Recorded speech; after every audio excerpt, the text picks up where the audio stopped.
Friends, a big, warm, loving welcome to our very own channel, Ammu&You, where I am always eager to narrate some story to you.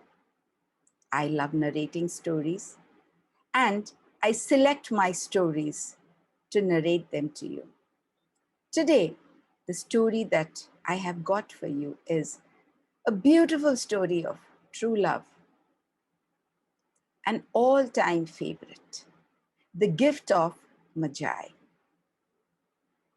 written by O. Henry.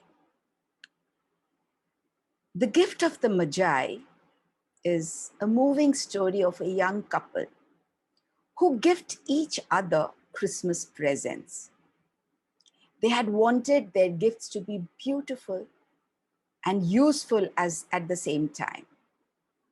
And unknown to each other, they make great personal sacrifices to buy their gifts, only to find their sacrifices were futile. Futile in the worldly sense, but the story reminds us that more than the gifts themselves, it is the spirit in which these are exchanged that is important. They indeed show truly in love means what to each other. So here the story begins, The Gift of the Magi by O. Henry. $1.87. That was all. And 60 cents of it was in pennies. Pennies saved 1 and 2 at a time by bulldozing the grocer and the vegetable man and the butcher. 3 times Della counted it. $1.87. And next day would be Christmas. Della, the mistress of the home, takes a look around. It was a furnished flat at $8 per week as rent. A very simply furnished flat that had a letterbox in the vestibule below, where no letter would go, and the electric button from which no mortal finger could coax a ring. On to was a card bearing the name Mr. James Dillingham Young. Mr. James was Della's husband, and he was being paid $30 per week at his job till some time back, and the couple lived a fairly comfortable life. But now the income was shrunk to just $20 a week.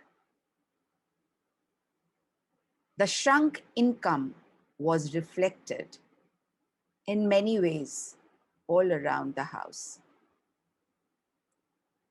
Mr. James Dillingham Young came home every evening at 7.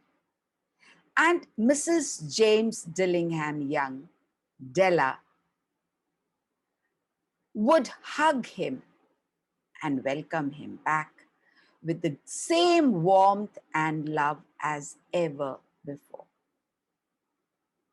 Now that day, Della stood by the window and looked out dully at a grey cat walking a grey fence in a grey backyard.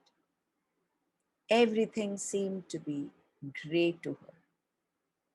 Tomorrow would be Christmas Day, and she had only $1.87 with which to buy her Jim a present.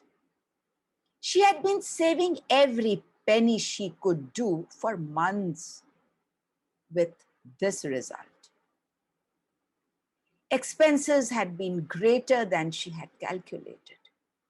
They always are. But only $1.87 to buy a present for her Jim. Her Jim.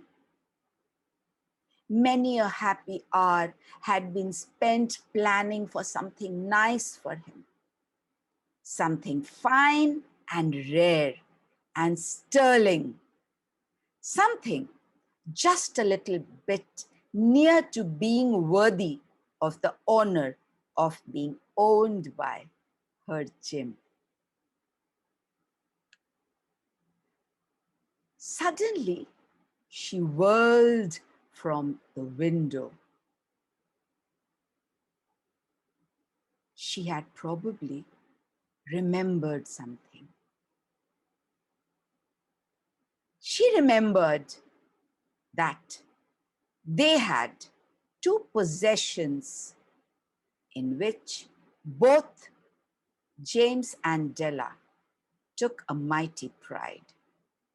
One was Jim's gold watch that had been his father's and his grandfather's, now being used by Jim. The other was Della's hair, long falling down her knee. Had the Queen of Sheba lived in the flat across the air shaft, Della would have let her hair hang out the window someday to dry, just to depreciate Her Majesty's jewels and gifts. So now, Della's beautiful hair fell about her, rippling and shining like a cascade of brown waters, as she stood in front of a tall glass. It reached below her knee and made itself almost a garment for her. And then she did it up again, nervously and quickly. Her hair.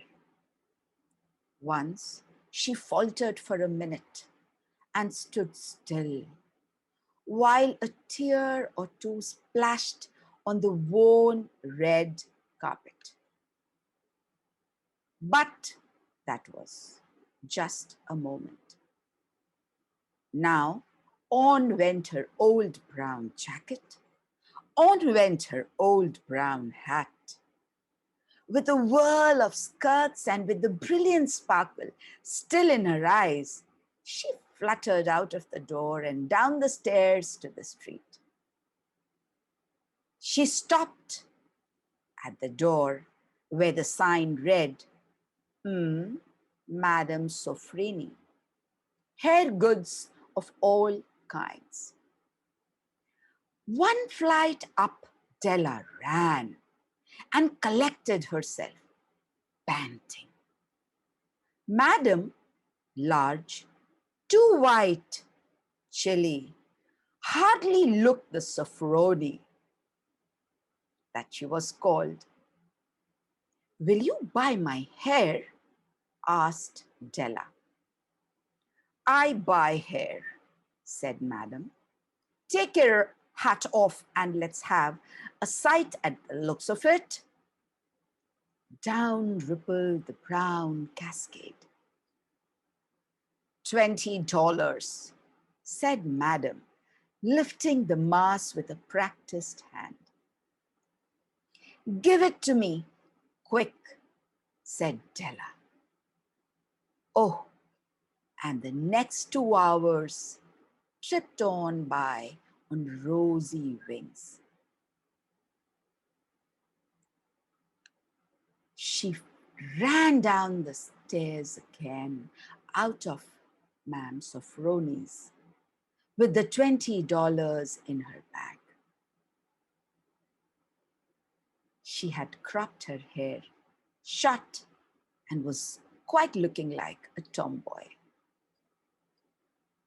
She now searched all shops for a present for her Jim.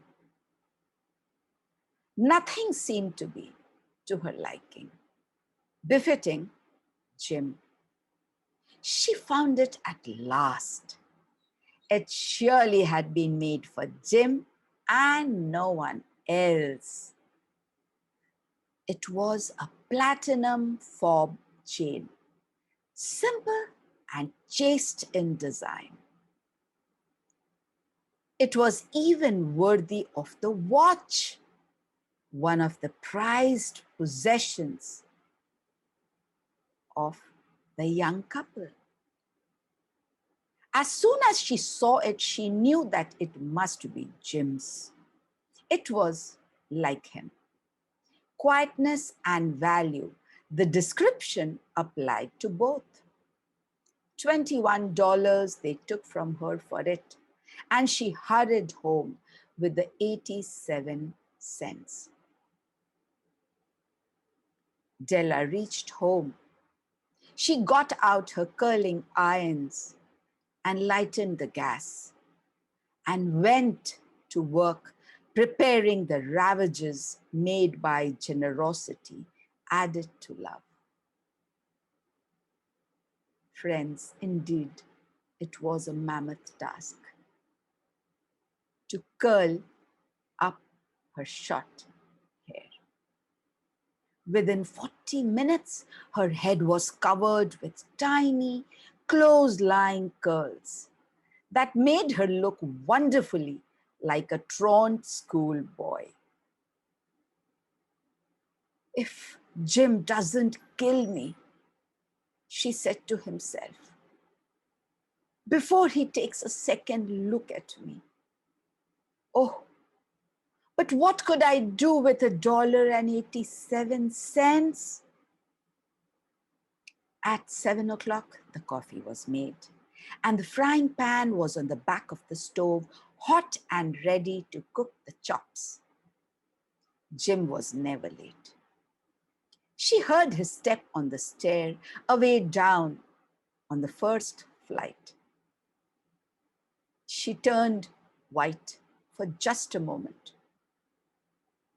She had a habit of saying little silent prayers about the simplest everyday things. And now she whispered, please God, make him think I am still pretty. The door opened and Jim stepped in and closed it. His eyes were fixed upon Della, and there was an expression in them that she could not read. Unable to bear any more, Della wriggled off the table and went to him. Jim, darling, she cried, don't look at me that way. I had my hair cut off and sold it because I couldn't have lived through Christmas without giving you a present. It will grow out again. You won't mind, will you? I just had to do it. My hair grows awfully fast. Isn't it? Say Merry Christmas, Jim, and let's be happy. You don't know what a beautiful, nice gift I've got for you.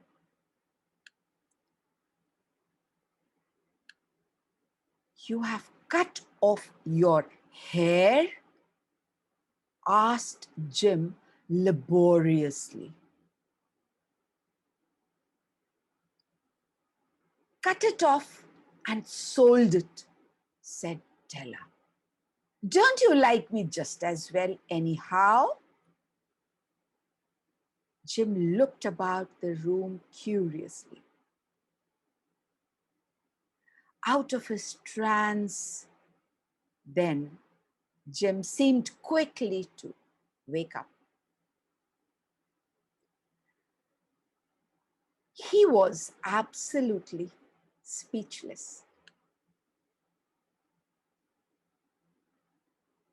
She did not know what Jim was wondering. And why was not Jim speaking? Why? Why did Jim not speak? Jim just sat down on the chair. In fact, tumbled down on the chair.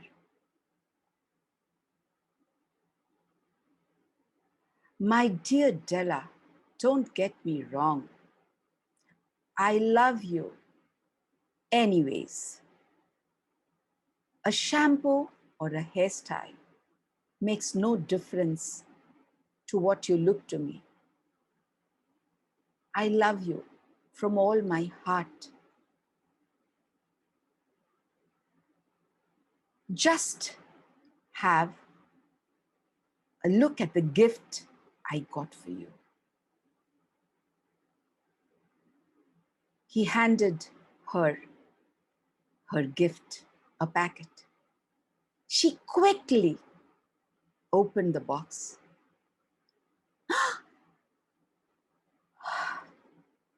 They were expensive combs. Beautiful, expensive combs. She had seen them in a store long back. And in her heart, she had simply craved and yearned over them without the least hope of possession. And now they were hers. But the tresses that should have adorned the coveted adornments were gone.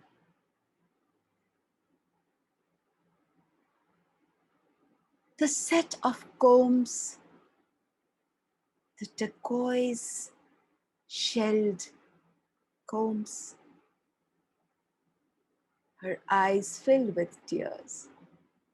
She looked up at him and said, "My hair grows so fast, Jim. And oh, you have not seen the beautiful present I have got for you."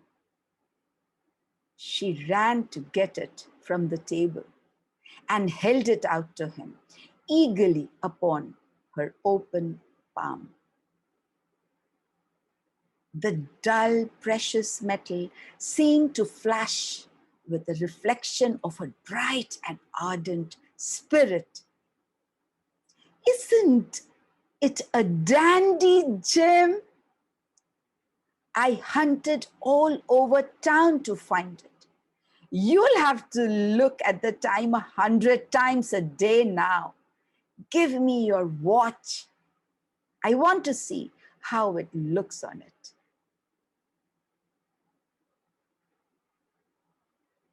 Instead of obeying, Jim kept staring at her as he kept sitting on the couch and put his hand under the back of his head and smiled. "Dell," said he, "let's put our Christmas presents away and keep them a while. They're too nice to use just at present. I sold the watch to get the money to buy your combs. And now suppose you put the chops on." Dell didn't know how to react. With open mouth, wet eyes, she ran to James. Both of them fell into each other's arms, smiling and crying. Yes, it seems that our presents have to wait a while. And the wise feel that these two were the best presents ever heard of. The Gift of the Magi, the wisest gifts of all. A lovely story indeed. If you liked it, may I please request you to like, share, and subscribe? Press the bell icon. Your comments would be more than welcome. Your suggestions would really make me very happy. And thank you for watching and listening to the story. I will come back again with another story for you. Till then, take care, be happy, and bye-bye.